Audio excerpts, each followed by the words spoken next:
Hello, my name is Robert Kiyosaki, and I'm best known for a book called Rich Dad, Poor Dad, which I published in 1997, and it has been on the New York Times bestseller list and bestseller lists all over the world for, I think, nearly 7 years, which is, if I may say so myself, quite an accomplishment. My other book, the latest book that just came out in 2008, is How to Increase Your Financial IQ, and in these economic, volatile times, I really think increasing this, your number one asset, your IQ, is especially important today.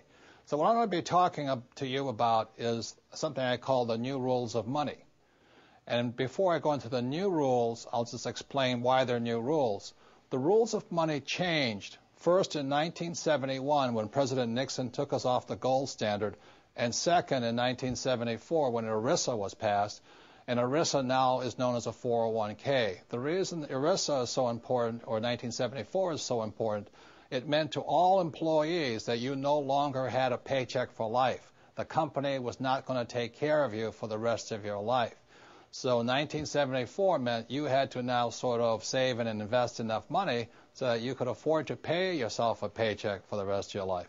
So that's why after 1971 and 1974, the rules of money changed. So before I go into the new rules, I'd like to go into the old rules. Prior to 1971, the old rules were go to school, get a safe, secure job. The second was work hard to earn more money. 3, save money. 4, buy a house. 5, get out of debt. 6, invest for the long term. And in most people's cases, they invest in mutual funds. And 7, diversify.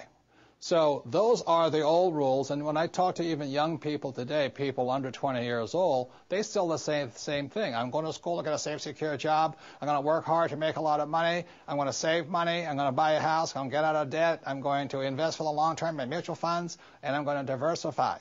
Those are the old rules. What I'm going to go into today are the new rules, and again, the new rules came in after 1971 and 74. So let me talk about the new rules. Let's take this word here, school. Before 1971 and 1974, you could just go to school and get a job and all those types of things.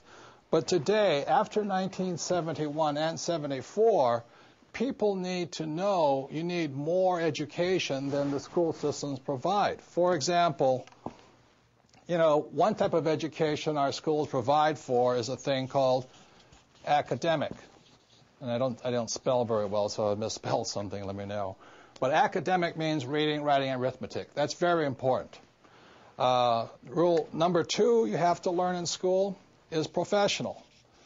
So, after I graduate from high school or college or whatever it is, do I go on to law school or to go to trade school, become a plumber, or to learn to be a webmaster, whatever it is? So it's academic and professional education.